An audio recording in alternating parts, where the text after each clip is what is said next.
ये है talks news network और आप देख रहे हैं पॉलिटॉक्स, राजनीति का कच्चा चिट्ठा। इंदौर की रेसिडेंसी कोठी पर प्रेस कॉन्फ्रेंस करने पहुंचे कांग्रेसियों को प्रशासन ने भीतर जाने से रोक दिया। इस पर कमलनाथ सरकार में मंत्री रहे कांग्रेसी विधायक जीतू पटवारी भड़क उठे और सड़क पर बैठकर ही मीडिया को संबोधित किया। इससे पहले ये मीडिया वार्ता रेसिडेंसी कोठी में होनी थी, लेकिन एन वक्त पर पीसी पर रोक लगाते हुए शासन ने यहां तैयारियों में लगे कार्यकर्ताओं को भी रेसिडेंसी से बाहर कर दिया। इससे गुस्साए कांग्रेसियों ने पहले प्रशासन के समक्ष विरोध जताया और रेसिडेंसी कोठी के बाहर ही मीडिया से बात करते हुए शासन प्रशासन को जमकर खरी खोटी सुनाई। पटवारी ने शिवराज सरकार पर 100 रुपए में कोरोना बांटने का भी आरोप लगाया। पूर्व मंत्री जीतू पटवारी ने आरोप लगाया कि प्रदेश की बीजेपी सरकार हमारी आवाज दबाना चाहती है। रेसिडेंसी कोठी में तो सभी जनप्रतिनिधि चर्चा करते हैं, फिर हमें क्यों रोका गया। कांग्रेस नेता ने कहा कि शासन प्रशासन तो कह रही है हम तो इंदौर और प्रदेशवासियों को मारना चाहते हैं, क्योंकि शासन प्रशासन के सानिध्य में शोभा यात्रा निकल रही है। 100 रुपए की साड़ी के साथ सांवेर में बांट रहे कोरोना।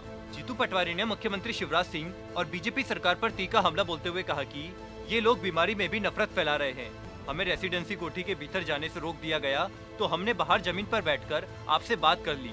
हम अहंकारी लोग नहीं हैं। पटवारी ने कहा कि सांवेर में रोज कलश यात्रा निकल रही है। 10 साल की बच्चियों को कहा जा रहा है आओ बेटा 100 रुपए की साड़ी लेकर जाना, 70 रुपए का हंडा भी लेकर जाना। पटवारी ने तंज कसते हुए कहा कि साथ में कहते हैं कोरोना भी लेकर जाना, जिससे तेरे घर के बुजुर्ग मर जाए। पटवारी ने कहा प्रशासन खुद चाहती है कि हम भाजपा के नौकर है, जो वह बोलेगी हम वही करेंगे। एक मंत्री कोरोना का सबसे बड़ा खलनायक जीतू पटवारी। बिना नाम लिए सरकार में मंत्री तुलसी सिलावट पर हमला बोलते हुए पटवारी ने कहा कि जब कोरोना आया तो हमारे इंदौर लोकसभा के एकमात्र मंत्री ने कोरोना को आमंत्रित किया।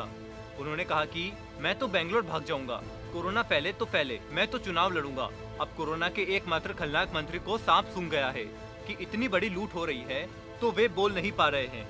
वहीं आपदा प्रबंध कमेटी पर भी सवाल खड़े करते हुए पटवारी ने कहा कि कमेटी में आपदा से निपटने वाले विशेषज्ञों को नहीं रखा गया। भाजपा के संगठन के लोगों, विधायकों और हारे हुए विधायकों को भी कमेटी में रखा, लेकिन हम कांग्रेसी विधायकों को उसमें जगह नहीं दी गई।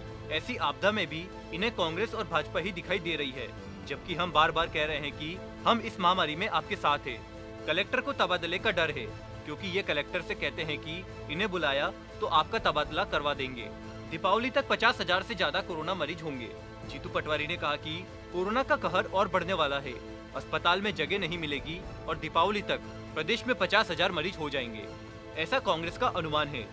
पटवारी ने कहा कि हम कहना चाहते हैं प्रशासन उस हिसाब से अपनी तैयारी करे। मेघदूत और चिड़ियाघर खोलने की बजाय हमारा ध्यान इस महामारी से निपटने पर होना चाहिए। सभी लोग इस बीमारी से खुद बचने की कोशिश करें, क्योंकि शासन प्रशासन तो खुद आपको मारने पर तुले हैं। प्रशासन सरकार के सानिध्य में कलश यात्रा निकल रही है। ऐसे में सरकार खुद कह रही है कि भीड़ बढ़ाओ और कोरोना घर ले जाओ, आखिरी में मरो। पॉलिटॉक्स ब्यूरो, भोपाल। ये है टॉक्स न्यूज नेटवर्क और आप देख रहे हैं पॉलिटॉक्स, राजनीति का कच्चा चिट्ठा।